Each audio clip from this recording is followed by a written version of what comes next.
beribadah, bersekutu menyembah Tuhan pada hari ini. Mari persiapkan hati untuk kita sama-sama beribadah, menyenangkan hati Tuhan dan mencari kehendak Tuhan hari ini. Kami bersyukur hari ini kami masih bisa beribadah, sekalipun kami melalui online, tapi kami percaya kasih dan kuasa-Mu tetap nyata, kasih dan kuasa-Mu pada hari ini kami rasakan. Biar Tuhan hari ini terjadi lawatan, hari ini terjadi mukjizat, hari ini terjadi pertobatan, dan hari ini terjadi kelepasan di setiap rumah-rumah, di setiap tempat-tempat yang menyaksikan, yang mengikuti ibadah online pada hari ini. Terima kasih, biar kemuliaan-Mu memenuhi tempat ini, kekudusan-Mu ditegakkan bagi kehidupan kami. Terpujilah Engkau, kami mau menyembah Engkau ya Tuhan Yesus. Aba, mari sama-sama terima kasih.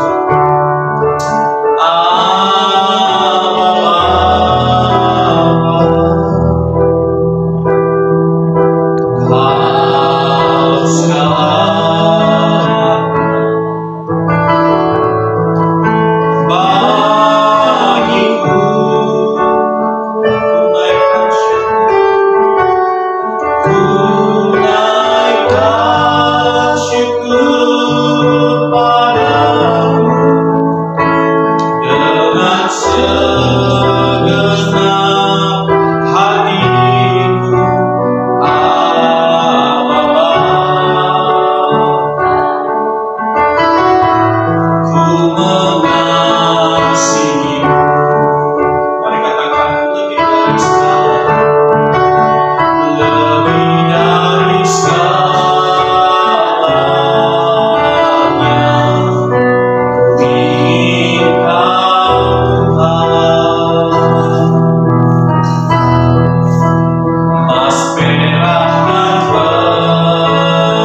berdaulat atas pujian dan penyembahan kami hari ini. Kami akan mendengarkan firman-Mu, biar firman-Mu yang membebaskan kami, firman-Mu yang merubah kami, dan firman-Mu itu juga yang menyembuhkan kami, sebab Engkaulah firman itu sendiri.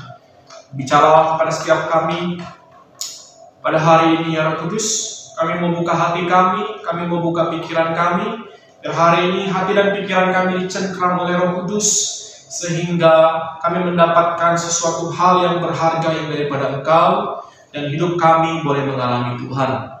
Terima kasih, demi nama Yesus, kemuliaan hanya bagi nama-Mu. Amin. Haleluya. Shalom Bapak Saudara.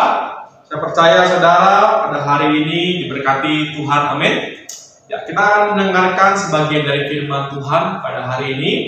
Ya, saya percaya sekalipun kondisi hari ini darurat, ya, ada beberapa daerah yang terkena lockdown seperti itu.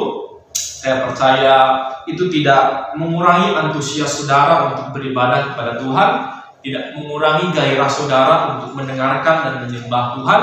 Sebab saya percaya hidup kita tidak terpengaruhi dengan keadaan, hidup kita tidak terpengaruhi dengan apa kata orang, tapi hidup kita dipengaruhi apa kata firman. Sebab saya percaya landasan fondasi kehidupan ini adalah firman. Sebab Tuhan menciptakan langit dan bumi ini dengan sebuah landasan, dengan sebuah fondasi, yaitu dengan firman. Amin.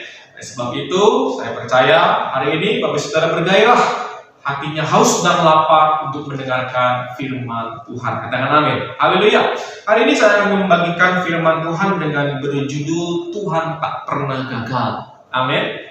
Kita manusia sering gagal, tapi Tuhan tidak pernah gagal. Haleluya, amin. Ya. Banyak mungkin hari ini orang berkata dengan pandemi yang sudah kita alami selama 2 tahun, ya bukan hanya sekedar di Indonesia, di seluruh dunia.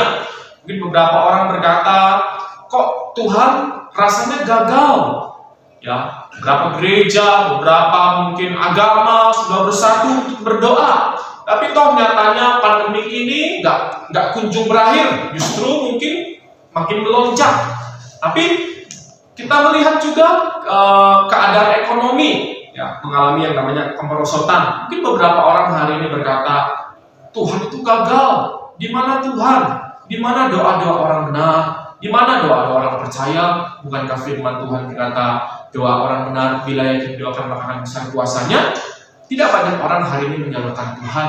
Tidak banyak orang hari ini menyalahkan keadaan. Tapi mari teman, hari ini saya membagikan sebuah kabar baik bahwa Tuhan tidak pernah gagal. Amin. Janjinya ya dan amin. Haleluya. Saya percaya melalui situasi kondisi hari ini, pandemi, krisis ekonomi, saya yakin dan percaya ada maksud dan tujuan Tuhan bagi saudara dan saya, bagi negeri ini, bagi kota ini, bagi seluruh dunia ini ada suatu maksud dan tujuan Tuhan. Bukankah firman Tuhan di dalam Roma 8 berkata bahwa aku tahu sekarang bahwa Allah turut bekerja di dalam segala sesuatu untuk mendatangkan kebaikan.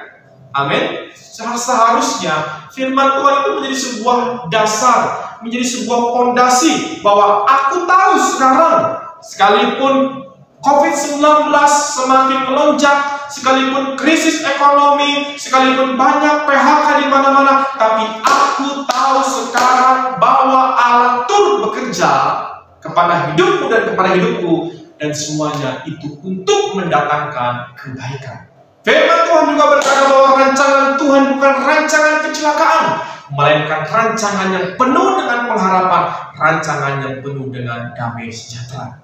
Artinya Tuhan itu tidak pernah gagal. Kita melihat beberapa tokoh-tokoh di dalam Alkitab, rasanya dia itu mengalami yang namanya kegagalan, tapi Tuhan tidak pernah gagal. Salah satu contoh adalah Yusuf. Ketika Yusuf beranjak dewasa, Yusuf mendapatkan sebuah mimpi daripada Tuhan, bahwa dia akan menjadi orang yang terkemuka. Ya.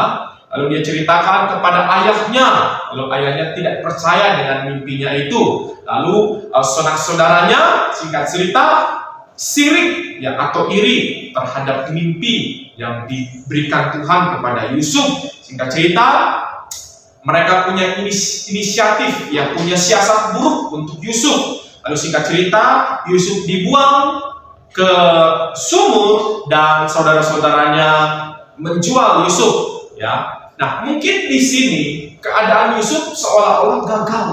Mungkin Yusuf berpikir kepada Tuhan, Tuhan, Engkau kan sudah memberikan aku mimpi, aku akan berhasil, aku akan beruntung. Kok nyatanya aku justru malah dibuang oleh saudaraku, bahkan aku dijual oleh saudaraku. Bahkan saudara, ketika di istana Firaun, Yusuf pun diperlakukan secara tidak adil. Ya, dia harus dijebloskan ke dalam penjara. Ya, kalau kita berpikir seolah-olah Tuhan ini gagal. Tapi saudara, puji nama Tuhan bahwa janji Tuhan ya dan amin terhadap Yusuf. Singkat cerita, Yusuf diangkat menjadi orang nomor 2 di tanah Mesir. Nah, hari ini pun, keadaan hari ini pun mungkin seperti itu. Kita seolah-olah mengalami yang namanya keterhimpitan. Kita seolah-olah mengalami yang namanya wabah pandemi. Kita seolah-olah mengalami yang namanya krisis ekonomi. Tapi saya percaya Roma 8 berkata bahwa kita tahu sekarang bahwa Allah turut bekerja dalam segala sesuatu untuk mendatangkan kebaikan saudara bagi saya. Amin. Nah, di dalam 1 Petrus 4 ayat yang pertama, 1 Petrus 4 ayat pertama, firman Tuhan bilang seperti ini. Jadi, karena Kristus telah menderita penderitaan badani, kamu pun harus juga mempersenjatai dengan pikiran yang demikian. Karena barang siapa telah menderita penderitaan badani, ia telah berhenti berbuat dosa. Haleluya, amin. Jadi Kristus pun mengalami yang namanya penderitaan secara badani. Melalui apa? Melalui pengorbanannya di atas kayu salib. Oleh sebab itu hari ini mungkin kita secara badan, secara fisik, secara akal sehat, kita mengalami yang namanya tertekan. Ya, psikis kita mungkin gampang panik, flu sedikit, batuk sedikit, kita langsung panik. Aduh, ini jangan-jangan COVID, aduh jangan-jangan sakit ini. Hari ini sedang terjadi di dalam keadaan manusia, yaitu yang namanya sebuah kepanikan. Panas sedikit, demam sedikit, lalu pikirannya kemana-mana. Tapi di sini firman Tuhan berkata bahwa Kristus sendiri menderita penderitaan badani. Dan ketika saudara dan saya hari ini mengalami yang namanya penderitaan badani atau mungkin jiwa pikiran saudara, artinya saudara secara tidak sadar, saudara telah berhenti berbuat dosa. Amin. Kita sedang mematikan yang namanya sebuah daging ini. Jadi hari ini saya mau katakan kepada saudara, sekalipun hari ini pandemi, ya, sekalipun hari ini krisis ekonomi, saya yakin dan percaya ada maksud dan kehendak Tuhan. Oleh sebab itu, hari-hari ini kita berdoa bukan hanya sekedar Tuhan sembuhkan daripada COVID-19, Tuhan pulihkan ekonomi ini. Bukan hanya seperti itu kita doa sama Tuhan. Tapi bagaimana kita hari ini berdoa kepada Tuhan, Tuhan dengan pandemik, dengan COVID, dengan ekonomi hari ini, apa sih yang Tuhan mau kerjakan bagi bangsa, bagi kehidupan? Hanya seperti itu. Amin. Saya percaya dengan keadaan terhimpit, Tuhan akan menyatakan kemuliaannya bagi saudara dan saya. Bukan Daud seperti itu. Ketika dia diperhadapkan dengan sebuah raksasa yang namanya Goliat, Daud mengalami yang namanya terhimpit. Daud mengalami yang namanya mungkin psikisnya, pikirannya tertekan. Tapi Daud tahu, ya, bukan aku yang berperang, melainkan Allah Israel yang berperang. Oleh sebab itu, Daud sanggup mengalahkan raksasa Goliat. Oleh sebab itu hari ini, tujuan kita bukan hanya sekedar pandemi ini berakhir. Tujuan kita bukan hanya sekedar berdoa, bukan hanya sekedar krisis ekonomi ini pulih. Tapi bagaimana melalui situasi keadaan hari ini, perkenanan Tuhan, kuasa Tuhan, kebangunan rohani itu nyata bagi kehidupan saudara dan saya. Kalau hari ini saudara hanya berpikir sakit sembuh, itu adalah perkenanan Tuhan, dunia ini pun bisa. Kalau hari ini saudara berpikir bahwa ketika saudara miskin jadi kaya, itu adalah perkenanan Tuhan, itu adalah sukacita, dunia ini pun bisa melakukan itu semuanya. Tapi bagaimana hari ini, ketika keadaan terhimpit seperti ini, ketika keadaan pandemik seperti ini, kita semakin tajam, kita semakin peka, kita mengerti kehendak Tuhan, kita semakin mengerti apa rencana Tuhan dalam kehidupan kita, dan yang paling utama kita diberikan damai kekuatan daripada Tuhan. Amin.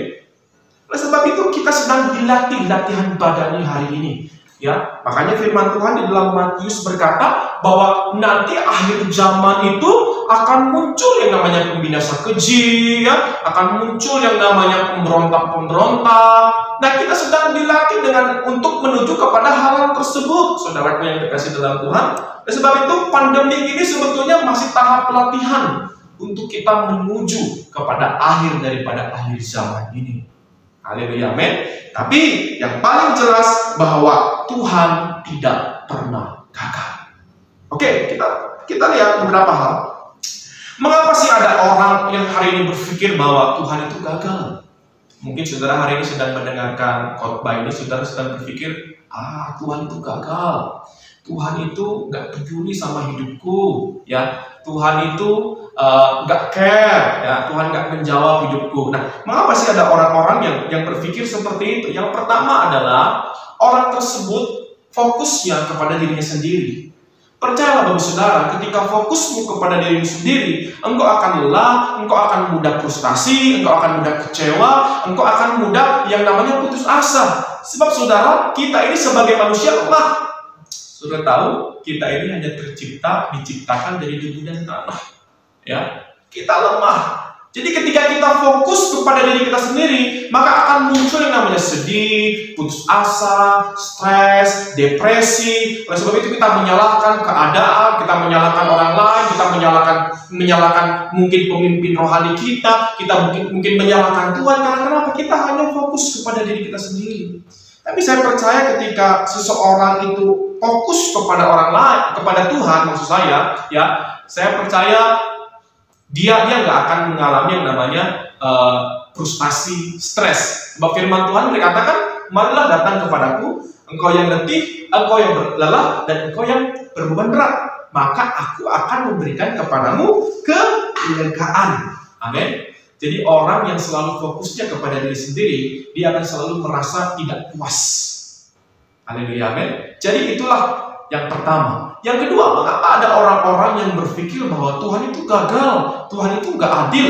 Yang kedua yang bisa kita pelajari adalah tidak adanya yang namanya persekutuan dengan Tuhan. Tidak ada yang namanya sebuah intimasi dengan Tuhan. Ya, beberapa hari yang lalu saya membuat status di media sosial saya. Memang kalau COVID ini sembuh, COVID ini berlalu, memang kita semakin dekat dengan Tuhan. Memang kasih Tuhan akan memenuhi hidup kita kalau COVID ini berlalu. Lalu saya menggunakan sebuah ilustrasi, ada 10 orang kusta dalam Alkitab, mereka 10-10 disembuhkan. Tapi sayangnya hanya 1 yang kembali kepada Tuhan. Pertanyaannya hari ini kepada Bapak Saudara. Bapak Saudara mungkin setiap hari berdoa, Tuhan sembuhkan Indonesia daripada COVID, sembuhkan Indonesia daripada pandemi ini. Pertanyaannya hari ini, memang kalau Indonesia sembuh daripada COVID ini tidak ada di bangsa ini, apakah kita semakin dekat dengan Tuhan? Halo. Nah, jadi orang-orang yang selalu berkata Tuhan itu gagal, artinya orang ini tidak memiliki yang namanya intimasi dengan Tuhan. Dia tidak mengerti apa yang Tuhan kerjakan. Dia tidak tahu bagaimana Tuhan itu maha kuasa. Dia tidak tahu bahwa Tuhan itu maha hadir. Oleh sebab itu, 2 hal ini, mungkin hari ini engkau berkata Tuhan itu gagal. Mungkin engkau sedang fokus dalam dirimu sendiri. Mungkin hari ini engkau kurang bersekutu dengan Tuhan. Engkau sibuk, pikiranmu difokuskan, dialihkan dengan isu-isu yang ada di sekeliling. Engkau hanya difokuskan dengan mungkin uang saja. Engkau hanya difokuskan mungkin dengan pekerjaan, tanpa engkau mau membangun hubungan dengan Tuhan, tanpa engkau mau menyelidiki hati Tuhan, tanpa engkau mau mengerti yang namanya kehendak Tuhan. Mari kita sama-sama buktikan apa bukti bahwa Tuhan itu tidak pernah gagal. Ada 2 bukti yang saya bisa bagikan kepada saudara. Bukti yang pertama adalah Tuhan kita berbeda dengan Tuhan kepercayaan yang lain. Amin. Tuhan kita Yesus Kristus, dia adalah Tuhan yang pernah merasakan apa yang kita rasakan. Jadi firman Tuhan ini bukan hanya sekedar wacana saja. Firman Tuhan ini bukan hanya sekedar informasi saja, tapi firman ini, Alkitab ini adalah hidup, dan Alkitab ini sudah dihidupi oleh Yesus Kristus. Makanya firman Tuhan berkata, kalau kamu ditampar pipi kanan, kasih pipi kirimu. Firman Tuhan seperti itu. Apakah Yesus tidak melakukannya? Yesus pun sama. yang pernah dialami seperti itu, bahkan dia diludah. Jangan berzina, jangan membunuh, jangan mencuri. Itu ada hukum Taurat. Yesus pun sama pernah mengalami yang namanya hal seperti kita. Bukankah dia menjelma sebagai manusia, turun dari surga menjelma sebagai manusia, merasakan apa yang saudara dan saya rasakan hari ini? Bahkan dia mati di atas kayu salib untuk menebus saudara dan saya. Amin. Jadi inilah bukti bahwa Tuhan itu nggak pernah gagal. Ya, ada beberapa kepercayaan lain, dia bisa melihat Tuhannya, mungkin berwujud patung, berwujud apa mungkin, tapi sayangnya Tuhannya tidak bisa melihat dia. Tapi hari ini berbahagialah kita sekalipun hari ini kita tidak bisa melihat Tuhan, tapi Tuhan melihat saudara dan saya. Bukankah firman Tuhan berkata, mata Tuhan menjelajah ujung bumi, ya, mencari orang yang dikasihnya untuk memberikan kekuatan.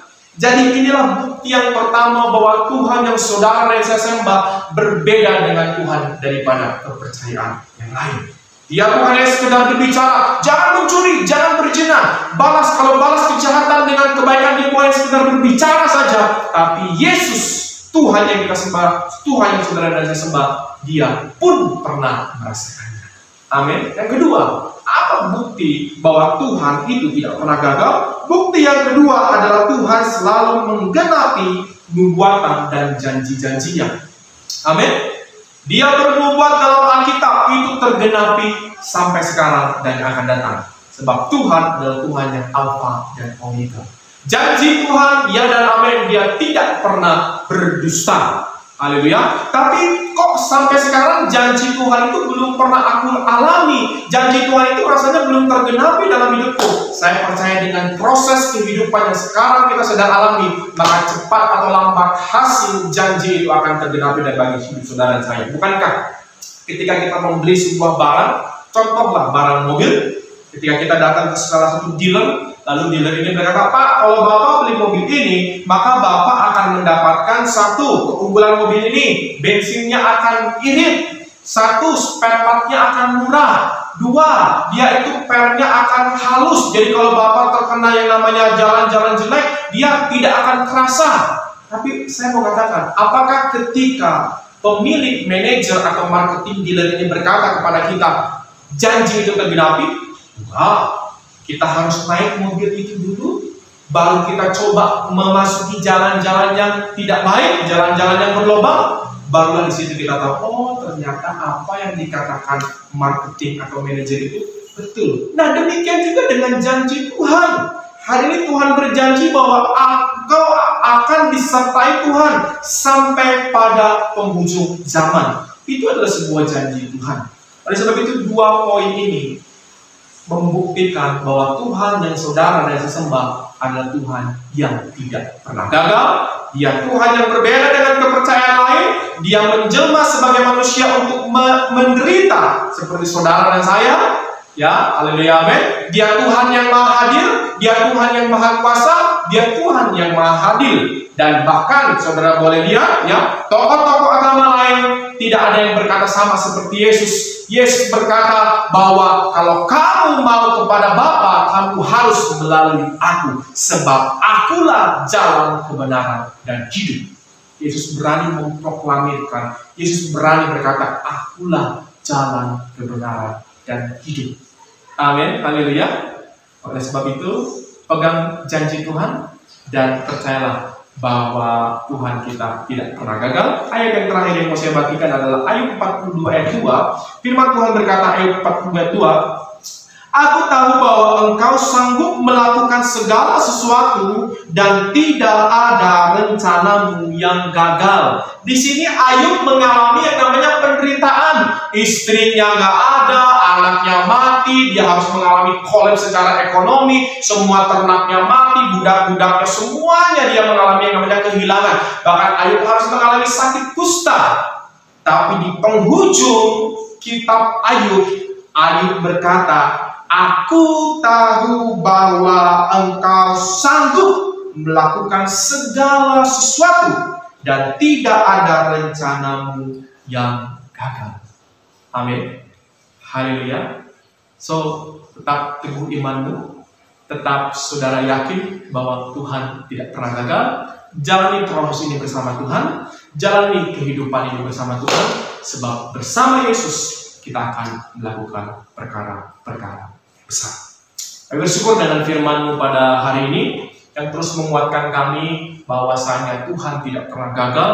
Tuhan selalu menyertai hidup kami, sekalipun kami harus melewati rintangan, sekalipun bahkan kami harus melewati lembah bayang-bayang maut, tapi firman-Mu yang terus menguatkan kami, gadamu dan tongkat-Mu lah itu yang memberikan kami kekuatan. Biar hari ini sekalipun kami harus melewati sebuah masalah, melewati beban berat, tapi kami tahu ada sebuah rencana-Mu, ada sebuah kehendak-Mu, ada sebuah kebaikan yang Tuhan akan sikapi dalam kehidupan kami. Tuhan berikan kami kesabaran, Tuhan berikan kami ketekunan, Tuhan berikan kami yang terus roh menyala-nyala untuk kami senantiasa bertahan setia untuk mengiring Engkau. Terima kasih Tuhan, biar setiap orang yang mendengarkan, yang mengikuti ibadah pada hari ini mereka mengalami Tuhan, dan setiap kami terus disertai oleh Tuhan. Terima kasih di dalam nama Tuhan Yesus Kristus. Haleluya. Amin.